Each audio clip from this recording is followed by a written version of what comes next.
The Benjamin Dixon Show is only possible with listener support. Go to www.thebenjamindixonshow.com to register for our blog and join the Progressive Army.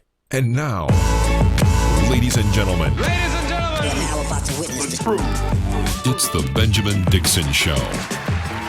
Welcome, ladies and gentlemen, to the Benjamin Dixon Show. I am your host, Benjamin Dixon. It is Thursday, June 15th, 2017. Thanks so much for joining us. As always, we like to start our show by thanking you, the supporters of the show, including our patrons. Without you, it is not possible. Every morning, we have a good chance to have a live stream, and we discuss a lot of topics that I might not discuss on the show. And so if you want to be a part of that live stream, morning daily live stream, and on tomorrow, we'll be doing a full hour podcast. I found, like I mentioned last week, man, the podcast format is uniquely different than what we do on our live stream, video live stream. And so the patron family, they're the ones who get the opportunity to have the hour-long podcast on Fridays. So if you want to become a part of all that, and besides all the stuff that we can give you in addition to what you regularly get, just go on over to patreon.com and support the Benjamin Dixon Show. Support what we're doing here. We definitely need your help. Let's jump right into the news. So Congressman Scalise is in critical condition still. He has had to undergo a third surgery. One report indicated that he almost bled out on the field. And so the situation is far more critical than anyone originally expected. Donald Trump actually tweeted out that it's far worse than people expected and that he's in trouble, quote, trouble. And it appears that this may be the case. And so everyone is waiting to see how Scalise actually fares after the attack that occurred at the practice baseball game on yesterday morning. One of the individuals who, the Capitol Police officers who was shot and injured in the incident, David Bailey, he was already released, and you can see him here pitching, or he's getting ready to do the first pitch at the game that went ahead as scheduled. And so he's being the honorary first pitch thrower to a thunderous applause. And you can see it's actually almost a jam-packed stadium. A lot of people turned out in support of the congressman, in support of, in many regards, just in support of America. And so the officer, David Bailey, that you see there at center field threw out the first pitch for the game. And so we are waiting to see the condition of Representative Scalise to see if he makes a recovery. And then we'll discuss, without question, we'll discuss who he actually is. And I think that we have the ability to want him to recover and to wish him well, but also hold in context what happens when he recovers. And it's not just him. There's many actions that will be taken place, that will take place at the hands of the Republican Party that will be detrimental. And the first order of business, really, for Congress, for the Republican caucus in Congress, is to gut health care.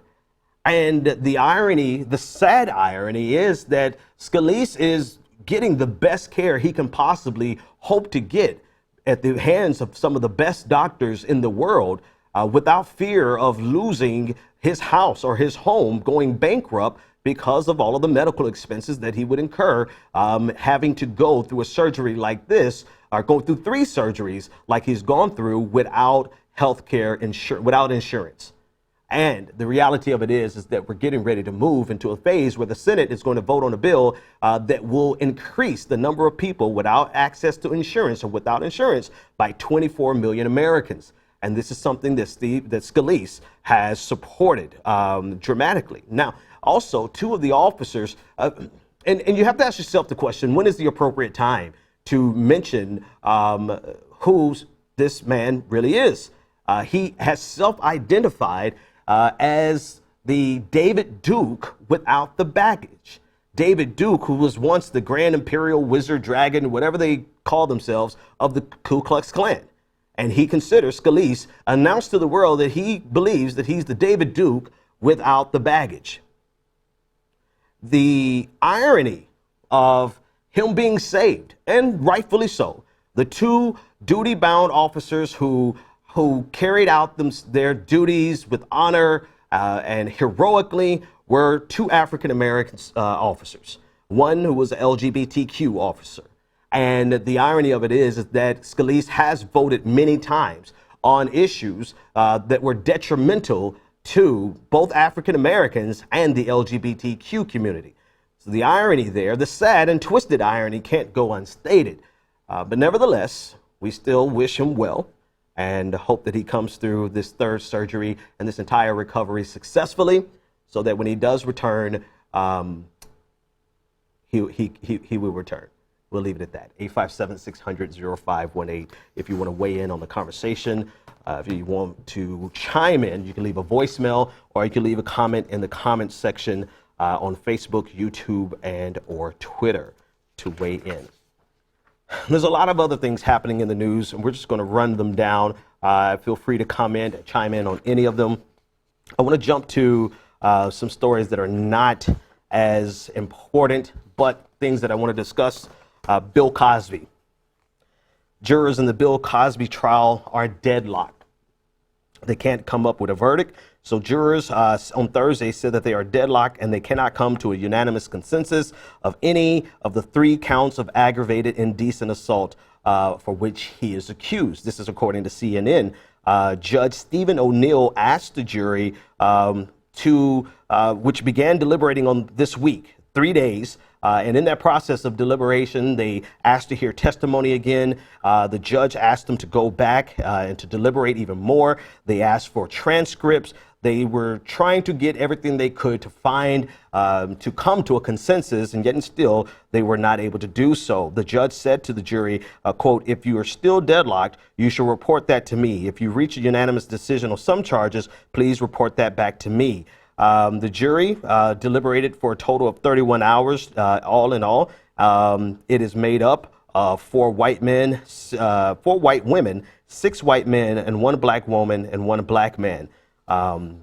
So they have a period of time where the prosecutors can decide whether or not they're going to try him again. But as it stands right now, the trial in Norristown, Pennsylvania, it has been in the trial of Bill Cosby is deadlocked and moving to a mistrial. Comedian Steve Harvey. I have mixed feelings about Steve Harvey. I mean, sometimes he's funny. A lot of times he's not. But sometimes he's funny. I'm not gonna lie. And I used to listen to him all the time, every morning in South Florida, because of the music and nephew Tommy. But that's besides the point. Steve Harvey, in his attempt to be extremely petty and to clap back at a caller who called in, and you need the context before we play the audio. Steve Harvey's from Cleveland, and most people from Cleveland right now are extremely bitter about their loss to the Golden State Warriors. And a person from Flint, Michigan a caller called in from Flint, Michigan, and basically told Steve, Cleveland doesn't deserve anything. They're not owed anything. Steve didn't take too well to that kind of retort, and doing what most people do. I can't say most people, but when somebody claps and when somebody comes for you, most people will clap back. But very few people would clap back about something like the water crisis in Flint, Michigan. And this is exactly what the hell Steve Harvey did. Let's take a listen to the first clip. Hey, one more thing, though. Oh, yeah. Enjoy your nice brown glass of water. Oh, God!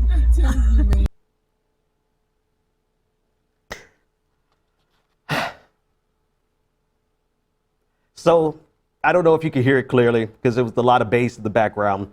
But before I say anything else, play the second clip. I know. You made that shot. He's sitting there, he gonna call this cheese don't deserve Don't Jack. He on explain that it. baby and all that silver water. Hey. All right, line, we're... So he talks about giving babies baths in silver water. And before he got off the phone with the man, he said, I want to tell you one more thing. Enjoy you a nice tall glass of brown water.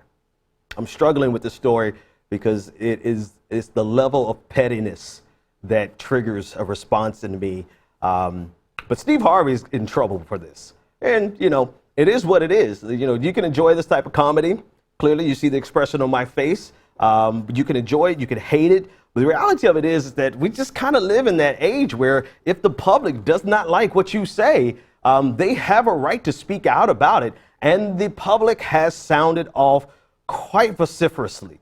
Steve Harvey is in trouble. The mayor of Flint sent a letter demanding an apology from Steve Harvey. The team on the show, to give credit, we didn't play the entire clip. Here's a letter on your screen from the mayor of Flint, basically saying that this is a terrible time for the city, and it is, right? And the question is, I'll let you be the judge whether or not this is a joke too far, or if we should let him have his dark humor or whatever. You can decide that. But the reality of it is, what's going on in Flint is very serious. And as a professional, as a person who has quite a bit at stake, you got to think a little bit harder than that. And you can't let your instinct for pettiness, because that's what I recognize in this. And this is why I recognize the instinct for being petty. I have it, but I also have self-preservation, Steve. And I'll take a moment and say, will the words coming out of my mouth cost me my job? Now, Steve owns his own businesses. Most of everything he does out of his own money. But there are some other organizations, I believe CBS, he has a show on CBS now. If those sponsors start getting pulled, that could be it for Steve Harvey's morning show and Steve Harvey's talk show. The reality of it is, as a professional, as a person who has such a far reach, you know better. You gotta know better. No matter if 50% of us laughed and the other 50% of us were extremely offended and pissed off, and then the other 50%, making up a total of 150%, were pissed off about it as well as laughed. It doesn't matter. What matters is you got to know better than this, Steve Harvey. And this is just how it goes, man. This is the world we live in. He's going to have to pay the price. So let's see. I'm sure he's going to get a nice apology out. And let's see what happens, if that's sufficient to stem the tide of the backlash. Because that was as gloriously petty as it was. And for those of us who appreciate petty, nasty jokes, dirty jokes, that was insulting, offensive, and ultimately for me, dumb, Steve. That was dumb as hell. 857-600-0518 if you want to weigh in on the conversation. Let's go to some international news. We have an interesting relationship with Qatar. It was a little more simplified before Donald Trump. Since Donald Trump has become the president of the United States and has essentially gotten completely in league with Saudi Arabia, even more so than we naturally are. Donald Trump has said things about the nation of Qatar that undermine our relationship with the nation, so much so that the Department of Defense had to distance themselves from Donald Trump's statements on Qatar. And so here we are now. The complicated nature of the relationship becomes even more complicated because we have agreed to, and Qatar has agreed to, a $12 billion deal for F-15 fighter jets. So the United States and Qatar have signed a deal for the purchase of F-15 fighter jets with an initial cost of $12 billion. This is according to Al Jazeera. The aircraft purchase was completed by Qatari Minister of Defense and his counterpart, Jim Mattis, here in the United States. The Minister of Defense from Qatar said, quote, there's a long-standing commitment of the state of Qatar in jointly working with our friends and allies in the United States in advancing our military cooperation for closer strategic collaboration and our fight to counter violent extremism and to promote peace and stability in our region and beyond. So according to the Defense Department, the sale will give Qatar the state-of-the-art capability and increased cooperation, quote, cooperation between the United States and Qatar. Just a few weeks ago, Trump signed a $110 billion arms deal with Saudi Arabia. And this comes with the backdrop of tensions escalating between Saudi Arabia and Qatar. Qatar has been cut off, essentially, with Saudi Arabia at the lead, severing diplomatic and economic ties with the nation. And so the United States has supplied weapons to Saudi Arabia and now F-15 fighter jets to Qatar.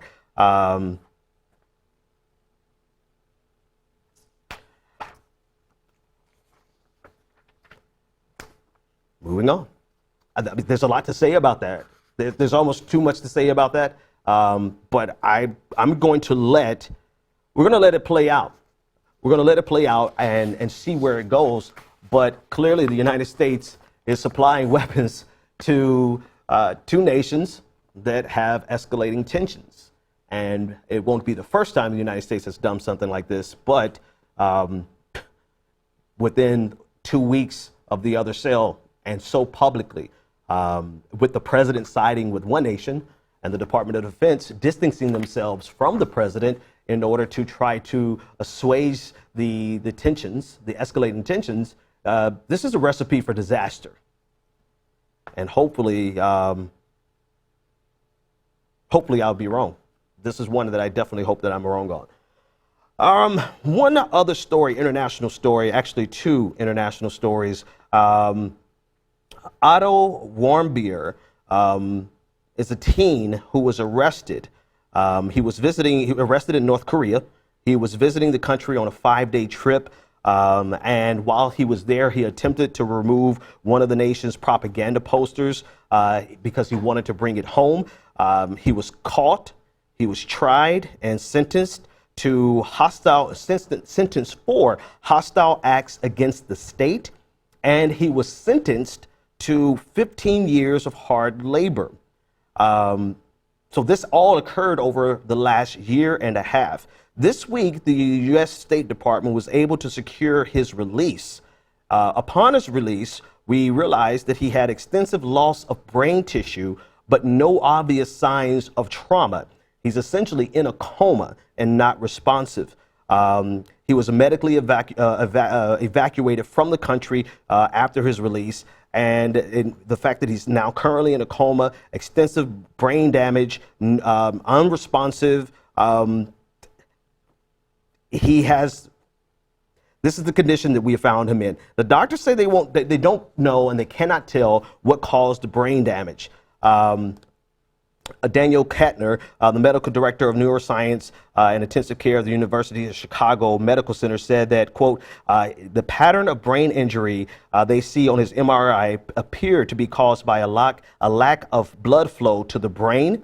The doctor said that they are not aware of anything from his previous medical history that would cause this. And so they believe it's possible that it's something that happened to him while he was there. And so all of this ultimately is the result of his imprisonment over a propaganda poster. On Thursday, North Korea's state-run news agency said that a court had allowed Otto Warmbier to return home based on humanitarian grounds. In other words, there was no use for him there, being in a coma, unresponsive, unable to be used for political purposes. So it's a good chance as any, good as reason as any, to go ahead and send him home. And so he was evacuated to the United States for humanitarian purposes. In other international news, I'm sorry, let's take a pause. Let's take a pause. These stories are strange tonight. They're strange in that they are showing that the absurdity of reality. Like some of the stuff that's happening on the international stage and on the domestic stage right now is stranger than fiction. Some of the stuff that we're reading, some of the stuff that we're going through in the news is so far beyond the pale in terms of absurdity that I'm not really sure that someone could make up stories like this. For instance, the next story. President Erdogan of Turkey has said that it is unacceptable for the United States to issue warrants for his staff in the Washington brawl. the brawl that took place, we have some footage of that brawl, took place outside of the Turkish embassy. And the video clearly shows members of Erdogan's presidential detail involved in an all-out brawl with American citizens, several of whom had to be hospitalized. And in this incident, the United States, the State Department finally got around to issuing arrest warrants for two of the individuals. They stated that later on they will issue more warrants, but now the Turkish president is saying that this is absurd. It is absurd for the United States to protect its citizens on its soil while he sat in his car and observed as his security detail accosted American citizens. But it's absurd for us to demand that they be held accountable. The footage that you see on your screen now is where the protests broke out, and you can see that one of the individuals who was stomped by his security detail was a woman, all of whom came out to protest him, to protest President Erdogan. And in the presence of this protest, his security detail, many of you can see him there, the security detail entered into the fray and assaulted American citizens. 9 Kurdish protesters were brutally beaten by the security guards in the brawl, and the Capitol Police were over. There it is, right there. This is kicking and stomping on the bottom right-hand side of your screen. You can see them kicking a woman, and you can see the men in uniform, some of them carrying weapons. Guys in suits clearly are part of the presidential detail, something that the Capitol Police could not handle on their own. And now that the United States has stated that we're going to issue a warrant for their arrest, Erdogan is saying, of course, this is absurd. This is unacceptable. What's unacceptable is the fact that he was in the car.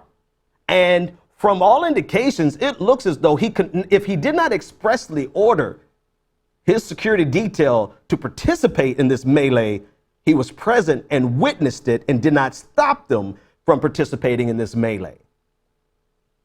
And yet he lectures the United States and say that, it is absurd. And of course, the question of diplomatic immunity comes into play. The reality of it is that none of this really matters unless we're able to extradite his security detail from Turkey to the United States in order to put them on trial. But had the State Department not done anything, it would set a precedent that foreign agents can assault American citizens, not just on American soil, but in our capital and in the presence of the head of state of another nation.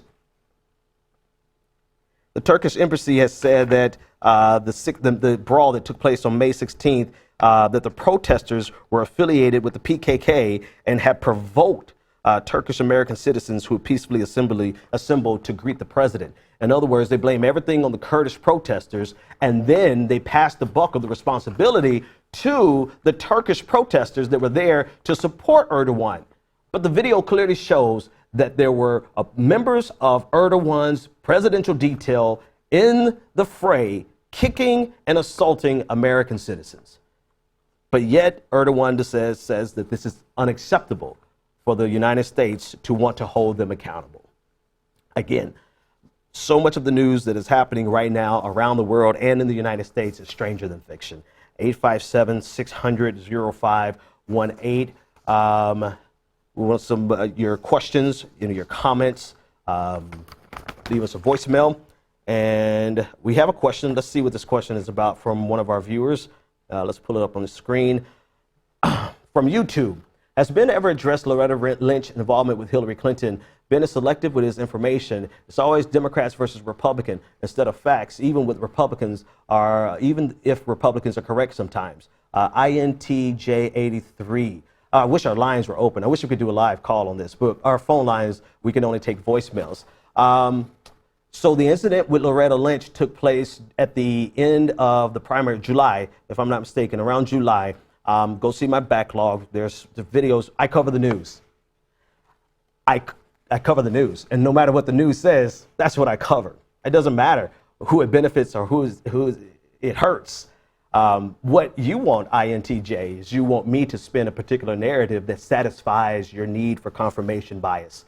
I could tell you a lot about yourself just from the question right here. You're more concerned with the fact that Loretta Lynch got involved with the investigation into Hillary Clinton's email servers, and you're still upset about it at this point, even though Hillary Clinton is not in power. And you're more upset about that because it's a useful deflection away from the fact that Donald Trump is under investigation right now. And I get it, you know, if you have red meat over here, you want to toss some red meat over there to distract from the red meat over here. But the fact of the matter is, both things were mentioned in James Comey testimony over a week ago. Over a week ago, he did mention, yes, Loretta Lynch did ask him to call this not an investigation, but was it an incident or an affair? This type of thing. Fine, chase it. Go. Jeff Sessions is the Attorney General. I think we should be asking Jeff Sessions, why is he not investigating Loretta Lynch? It's nothing I could do to make them investigate it. Only thing I could do is to parrot that story over and above the stories of Donald Trump just to make INTJ83 feel better. Sorry, if you're looking for confirmation bias, there's a lot of channels that would give you all of that. If you're looking for the news and quality analysis thereof, you're at the right channel. 857-600-0518. Speaking of, here's something that would nicely fit into your worldview, INTJ83. What will nicely fit into your worldview is the fact that I agree with Bernie Sanders and Rand Paul on their opposition to the sanctions that were overwhelmingly passed 98-2 today in the Senate. Sanctions against Russia and sanctions against Iran. The U.S. Senate voted nearly unanimously today for legislation to impose new sanctions on Russia and Iran. It would also force President Trump to get Congress's approval before easing any of those sanctions. So it was a 98-2 vote, and as I already mentioned, it was Rand Paul and Bernie Sanders who were the only two no votes. Rand Paul, a Republican, Bernie Sanders, of course, something of a Democrat. The measure intended to push, according to Reuters, the measure intended to push Russia punish Russia for interfering in the 2016 election, for its annexation of Ukraine's Crimea region, and for support of Syria's government. So if the House of Representatives passes this and signs it into law it's signed into law by Trump, it would put the sanctions previously established by President Obama, including some of the Russian energy projects. Here is the backlash that came to Bernie Sanders and Rand Paul, but particularly to Bernie Sanders. The backlash that he received was to be expected.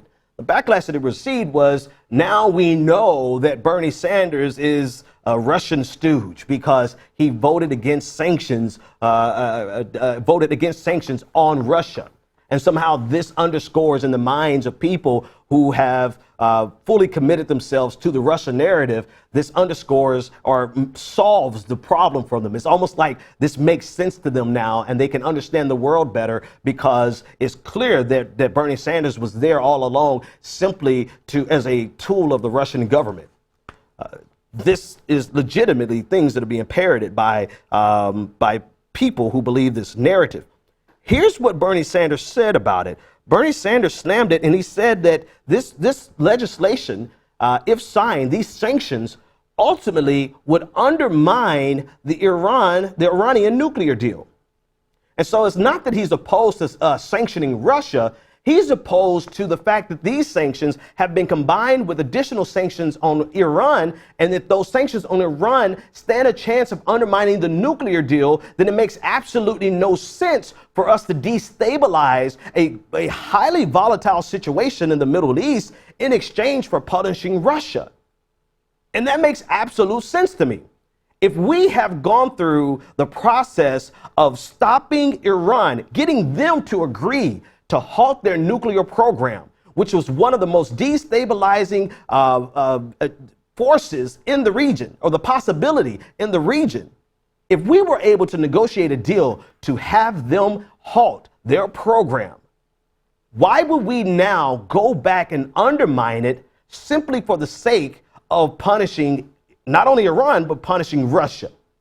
This was the rationale of Bernie Sanders. And he said, quote, "That is not a risk worth taking, particularly at a time of heightened tensions between Iran and Saudi Arabia and its allies." He said, quote, "I think that the United States should play a more even-handed role in the Middle East and find ways not only to address Iran's activity, but also Saudi Arabia's decades-long support of radical extremism." Similarly, Rex Tillerson, Secretary of State, he questioned the legislation on Wednesday, and we discussed that briefly yesterday, but he wanted to urge Congress to ensure that any sanctions package would, quote, "allow the president to have flexibility to adjust sanctions to meet the needs of what is the evolving diplomatic situation." And so this in an attempt, and this goes lockstep with the Democratic Party's desire to punish Russia. And to further the Russia narrative, it fits perfectly within that worldview, but the price of it, the cost of it, is potentially destabilizing the nuclear agreement that we have with Iran, that although not perfect, it clearly stabilized a volatile situation for the next few years. And here we are, in order to punish Russia, we are looking to punish Iran. It's a 2-for-1 deal. Now, in reality, the reason you have both of these together is because of negotiations. Because if you were going to get Republicans to sign on to this, then you had to give them something. The Republicans weren't going to just sign on to this simply to punish Russia. There are a lot of Republicans who have been going after the Iranian nuclear deal since it was signed. And so for them, this was worthwhile. Yes, we'll give you the additional sanctions against Russia. You give us some additional sanctions against Iran, and everybody's happy. Everybody's happy except the two senators, one in particular, Bernie Sanders, who has enough wisdom to say that this is not worth destabilizing an already volatile region and situation. And the fact that he's by himself on this, with Rand Paul, it doesn't speak to anything in terms of right. We're not going to take an appeal to the majority, an appeal to the masses as a means of justifying and say this must be right because 98 people voted for it. No.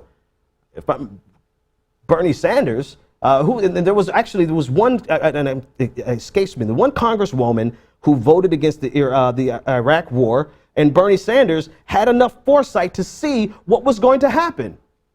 So it's not always the case that we could just turn around and say, oh, simply because we have the majority of people voting for this, that these two guys have to be wrong. Every now and then, when you know something is wrong, you have to be able to stand alone. And Bernie Sanders was willing to stand alone with this vote on the Iran-Russia sanctions. He and Senator Rand Paul, who is a Republican.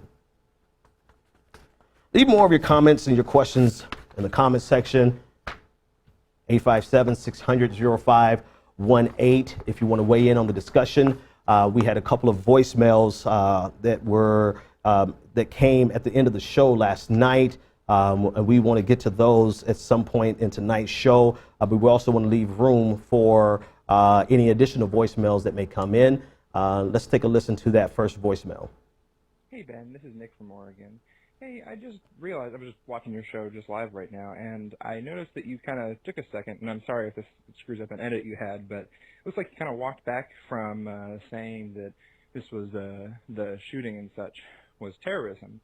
And I wonder, I not to necessarily assume what it is that you meant by that sort of take back, but I'm just curious, it's interesting to me in the context of when we talk about Republican lawmakers and what they're doing in Congress and the House and stuff right now, and kind of this walk back from calling things that are meant to not only disenfranchise but are meant to, quite honestly, just strike fear into people's hearts. Mm-hmm. And I wonder if we kind of walk back what we consider terrorism at this point to what parameters are acceptable when we call things for, I mean, to be honest, what they really are. I mean, mm-hmm. They are almost terroristic acts. I'm just curious if that was an intentional, thing on your part, or if that was whatever it may be. Anyway, thank you for the show. Yes, it's absolutely intentional. I don't believe left-wing leftists can commit terrorism. No, I'm joking. Sorry. No, I don't recall doing that. And if I did do that, it was not intentional. Yesterday was a perfect example of terrorism. Even if we have qualms with the people against who it occurred, it was an act of terrorism. We won't call it that in the United States, though, because it doesn't fit the profile. And that's what we always see. We rarely refer to anyone white as a terrorist. But this is a perfect case. It was using violent force for political means to strike fear into people, not necessarily to get a political agenda accomplished, but to punish, to strike fear in the heart. So that's a perfect example of terrorism. And if anything, I would want to caution our audience to not push back against the idea that there can be left-wing terrorism, because historically we've seen it. I mean, there have been examples throughout history of left-wing terrorism. But even though we accept the reality that left-wing terrorism actually exists and left-wing political violence, however you want to define it, even though we accept that reality, where we are in America right now is that we are so accustomed to right-wing white nationalist terrorism. We're so accustomed to it that we don't even notice it. And so we're on the one hand, this left-wing terrorist on yesterday who shot up the baseball field is almost, it's so rare that it's shocking and we don't really know what to do with it. On the other hand, we see right-wing terrorism all the time, domestic terrorism in the United States. The reality of it is that we have cordoned off the word terrorist. We've isolated the word terrorist really to only mean someone of Arabic descent or someone of Middle Eastern descent, someone who is a Muslim. That's really what we use that word exclusively for, so much so that we're not capable of actually describing, even on yesterday, we're not able to describe it as terrorism when in fact it actually was. And I would go one step further and make sure that we're cognizant of the reality that the things that we see done in the name of right-wing politics every single day in the United States, these sovereign citizens, these militia groups that go out and kill police officers and attack citizens, all those things that happen almost frequently, very frequently, those two are acts of terrorism, domestic terrorism. Will we ever call it that in the United States across the board? No. At least we're not doing it now. 857-600-0518 if you want to weigh in. Leave us some more comments and our questions in the comment section below, and we will discuss it. Let's talk about the Southern Baptist Convention that just took place this week in Phoenix, Arizona. Leaders convened to discuss and debate all of the issues, the leadership of the SBC, the Southern Baptist Convention. Now, the Southern Baptist Convention is newsworthy because of how big it is. This particular story is about race, the alt-right, and white supremacy. But before we delve into it, I want you to understand the size of the Southern Baptist Convention. It has 15 million members across the nation, with more than 46,000 churches nationwide. They have members in these SBC all the way up to Senator Mitch McConnell of Kentucky, the Senate Majority Leader, Kevin McCarthy. You have many leaders who are affiliated with the Southern Baptist Convention. It is probably one of the most influential religious institutions in the United States today. And this week they made headlines because of the drama, literal drama, around a resolution that was forwarded by an African-American pastor by the name of Dwight McKissick. He's the senior pastor of Cornerstone Baptist Church, and he brought forth a resolution, and the aim of the resolution was a condemnation, from an official condemnation by the Southern Baptist churches of white supremacy and the alt-right. And this is where the drama unfolded. So as soon as he, and this is actually a quote from McKissick, McKissick said he believed that quote, "I believe this resolution would be a slam dunk and a no-brainer. I was hopeful that we would turn a corner on issues of racism, but I was in for a rude awakening." And this was in an interview that he gave to the Washington Post. And so he issued a resolution, a proposed resolution, And some of the language of it was very poignant and very straight to the point. And this is why it was originally shot down by the leadership of the Southern Baptist Convention. Some of the language of the original resolution that McKissick forwarded was, whereas, quote, whereas this toxic menace, self-identified among some of its chief proponents as white nationalism and the alt-right, must be opposed for the totalitarian impulses, xenophobic biases, and bigoted ideologies that infect the minds and actions of its violent disciples. And whereas the roots of white supremacy within a, quote, Christian context is based in the so-called curse of Ham. I'm going to pause there so that it doesn't get lost in all the minutia.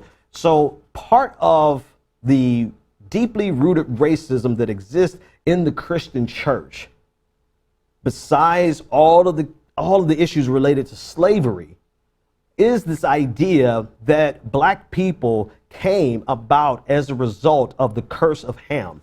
Ham being the son of one of the sons of Noah, and according to the Bible, Ham was cursed, and his curse was his black skin. So he turned black, and this is where black people came, according to this racist interpretation of the narrative of Noah. All right, so I don't even want to go back into that too much more because that's some shit I heard growing up in the church.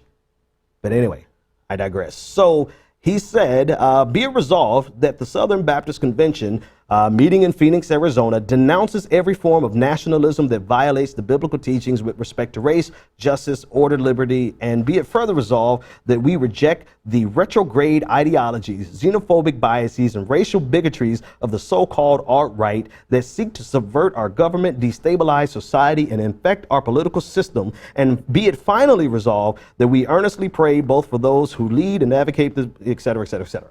So this is what McKissick, bless his heart, McKissick thought would be able to be inserted into the Southern Baptist Convention without any significant problem. And I want to read his quote again in the Washington Post. He said that he thought it would be a slam dunk, a no-brainer. And I was hopeful that we turn a corner on issues of racism, but he was in for a rude awakening. The first rude awakening that he was in for was the fact that they would not take a vote on the issue. The resolutions committee declined to approve the resolution.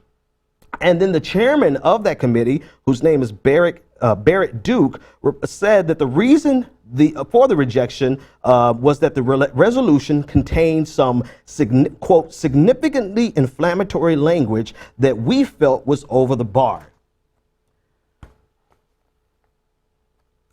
Okay, so then there were some reactions across the nation because with anything else, social media becomes the intricate player in all of our discussions. And on your screen, you can see some of the reactions of people who were in attendance and a part of the Southern Baptist Convention. Jackie Hill Perry stated that the decision made at SBC 17 to not denounce white supremacy is hurtful. In response to that, Trilla Newbell, who was also in attendance, said, "I'm seriously in tears. What's going on?" That would be just the beginning of the drama, because anytime you talk about racism in America, the alt-right and white supremacy, the new poster child, the new poster man-child of white supremacy, Richard Spencer, has to weigh in on the discussion. And so he jumped in on social media, and this is what Richard Spencer said. He said, so apparently the Southern Baptist Convention didn't denounce the alt-right after all. Interesting development. So this had the reverse effect. Instead of simply not passing this resolution, Richard Spencer jumping in as the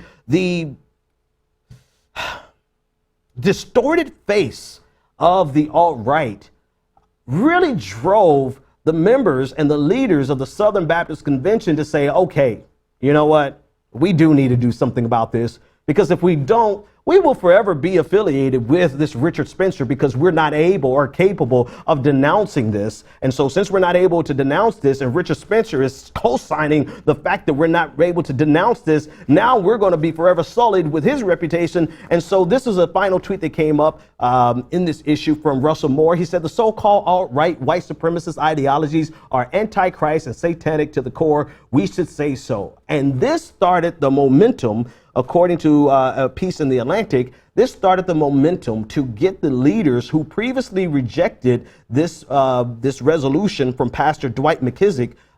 It's moved them into motion so that they could finally get what they needed to pass the resolution, but it was not passed as it was originally written.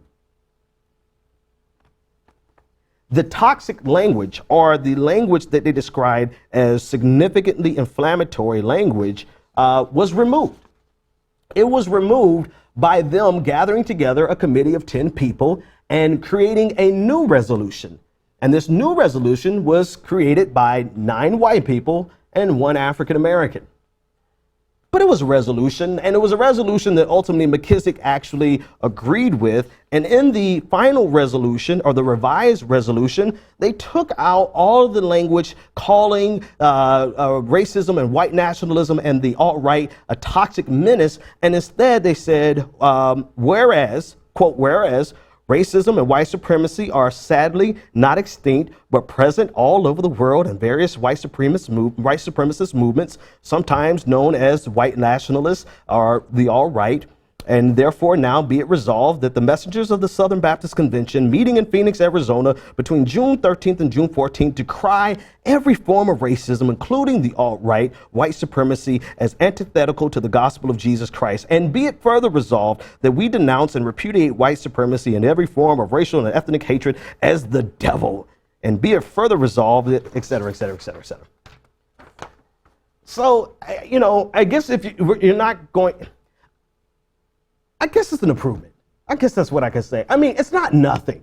You know, it's not a condemnation in the harshest sense of the words, because they took out the harshest words. They didn't want to call it toxic menace.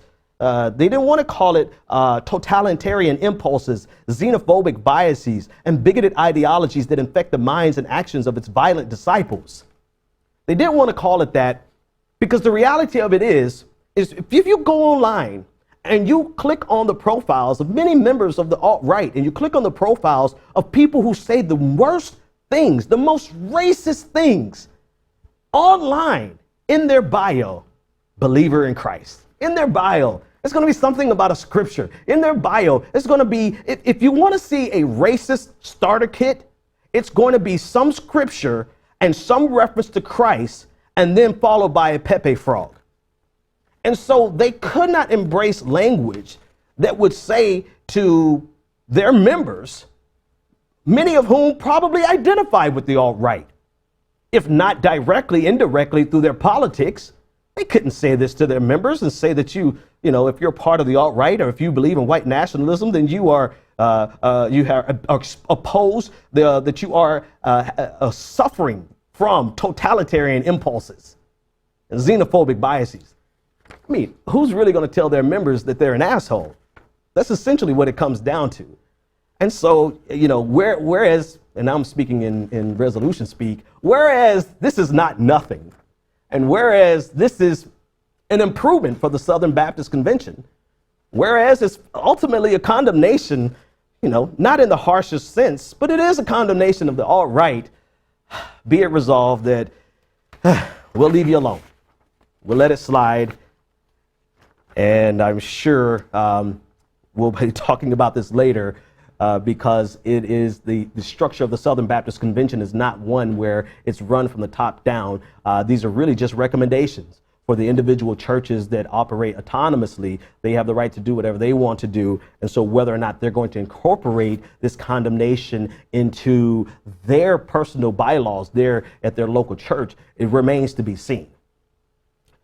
But I would say to Pastor McKissick, you know, not that I know it all, because I don't, but I've been a part of the Baptist churches, not the Southern Baptists, but I've been a part of religious organizations for quite some time.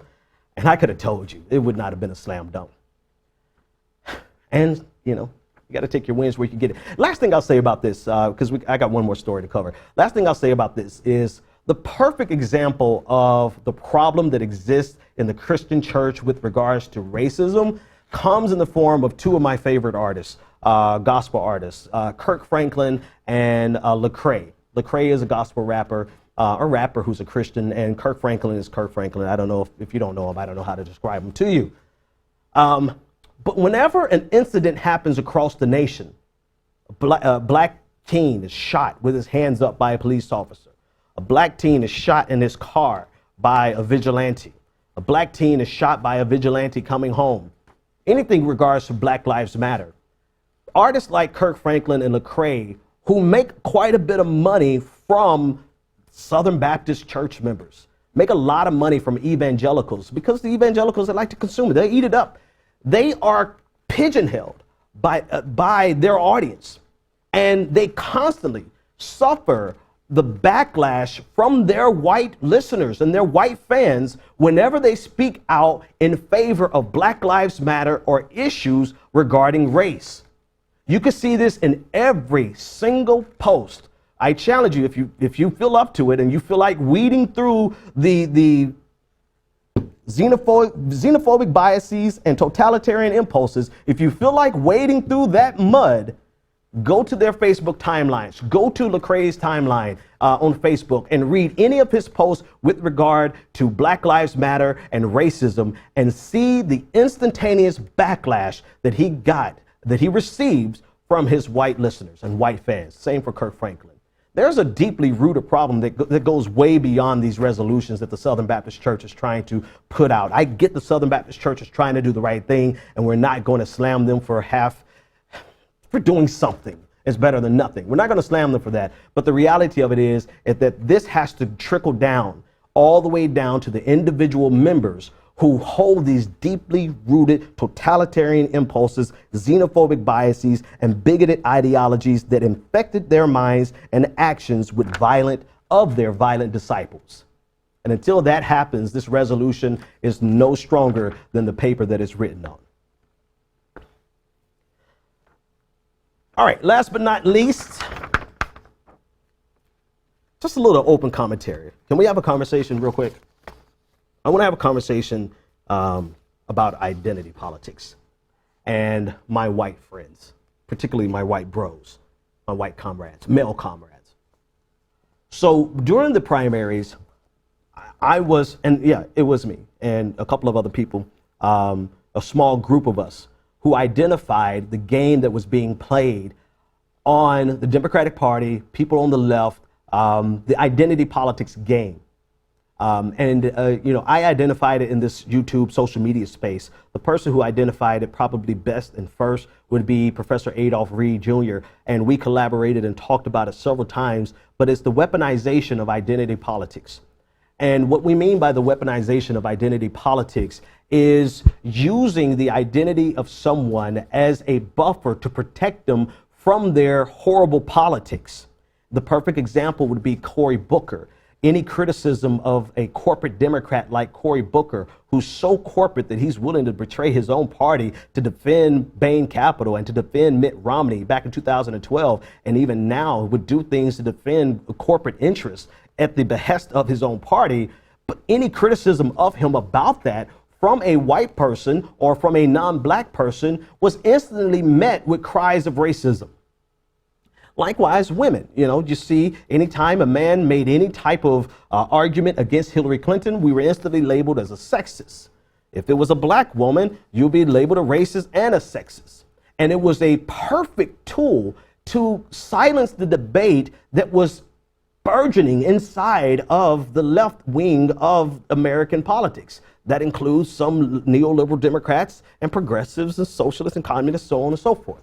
There was a burgeoning conversation that was halted, and it was intentionally halted by the weaponization of identity politics. And we identified that pretty early on. We identified some of the leading purveyors of that technique, seeing that what they were doing, using a black person to stop the conversation on class because they wanted to protect interests like Hillary Clinton. They wanted to protect their corporate interests. They wanted to protect their jobs. And so, of course, it would be easy to get someone like Joyanne Reid to use weaponized identity politics to stifle the conversation on class and want to limit it to race, but not race where it intersects class, just race. Not poverty in the African-American community, just the African-American community. Not poverty that's attached to women in America, just women. I forgot who coined this, but the McFeminism. All right, or corporate feminism. My friend Anoa Changa actually said that brilliantly. Corporate feminism doesn't trickle down. And so this is what we identified in the primaries. This is what we identified as a problem that needed to be addressed. But now, as with everything else, the pendulum has swung back very far in the other direction, because I've noticed some friends, I've noticed quite a few people, not even my friends. I have a perch. I do have a perch where I'm privy to a lot of conversations that most people are not privy to, because if I tweet one thing, there are about 300 people arguing in my mentions. Maybe not 300, but about 75 people arguing in my mentions, and I'm able to listen. And I've seen over and over and over again, I've seen probably well-meaning progressive bros giving people who weaponize identity politics the very ammunition that they need to hit them with weaponized identity politics. In other words, I see white dudes saying some racist and sexist, even if it's a microaggression, just having this condescending tone, and not even just condescending tone, but this bitter backlash against women, black people, particularly black women. And I'm sitting back and I'm looking and I'm like, on the merits, I probably agree with you, but why do you have to sound and approach this in a way that's going to give them everything they need to call you a racist, sexist, and stifle the conversation? I'm sorry, I just come from the school of thought that I do not give my opponents the weapons they need to destroy me. And I've seen this time and time and time again. And this is me accrediting it to not understanding that what you're saying will be used against you. This is the benevolent interpretation of it. Because as I watch it and as I experience and I see the vitriol and I see the anger and I see the bitterness that comes attached to it, I have an alternate view of it. The alternate view of it is you got a problem. The alternate view of it is you have this anger. You have this deeply seated anger against women, this deeply seated anger against black women that causes you to lash out against them in a way that I do not see you lashing out against other people who are doing the same damn thing. So I don't care how you take it. The benevolent interpretation, which is, well, you're upset about something and you're not realizing that the words that you're using are going to be used against you. Therefore, you are undermining the progressive movement by giving people you already know they weaponize identity politics. You're giving them the ammunition to weaponize it. That's the benevolent view. The other side of the equation is you have to understand that when you come for a black person and you slam them openly about being black and saying that that's just an excuse to protect them, you do have to understand that that triggers a response, even from a person like me who fully knows damn well that this is an identity politics game. But what you cannot do is expect me to sit by and other people like me to just sit by and say, yeah, it is an identity politics game, so I'm going to be silent as you have the most bitter and condescending tone, vitriolic tone towards a black person or a woman or anyone. I'm not sure what you expect, but you can't expect us to just sit here and be quiet about it. And so I'm coming from it from two vantage points. Number one is, if you want to help progressivism, do us a favor and just stay out of the identity politics conversation. Make your points and stop blaming it on, oh, nobody's going to criticize her because she's a black woman. You know, that's some microaggressive shit that in real life, if you said that next to me, it probably wouldn't end up well. But in political life, it's definitely not going to end up well, because you give them the so-called evidence that they need to further the narrative of the white dude bros. So make your points. Say what you have to say.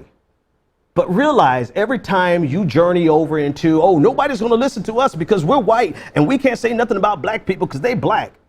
Realize that you are undermining everything that you're trying to accomplish by giving them the exact ammunition that they need to weaponize identity politics. You're not helping us. Long story short, you're hurting us. Leave it to the professionals. Leave it to the professionals who understand that you can't dismiss identity. You can't shit on identity. Identity politics is real. Your identity is real. And it's not something that we are going to sit back, no matter how much we agree on X, Y, and Z. We're not going to sit back and let you destroy somebody based on their race or let you attack somebody indirectly based on their race and their identity. We're not. Make your points. Leave the identity conversation to the professionals so that we can forward progressivism without giving them the ammunition they need to further the weaponization of identity politics. Patrons, I will see you tomorrow morning for our bonus show. And the rest of you, I will see you next week for the Benjamin Dixon Show. Good night. The Benjamin Dixon Show is only possible with listener support. Go to www.thebenjamindixonshow.com to register for our blog, join the Progressive Army, and support the Benjamin Dixon Show. It's Ben Dixon! If you like this episode, be sure to share, like, and subscribe.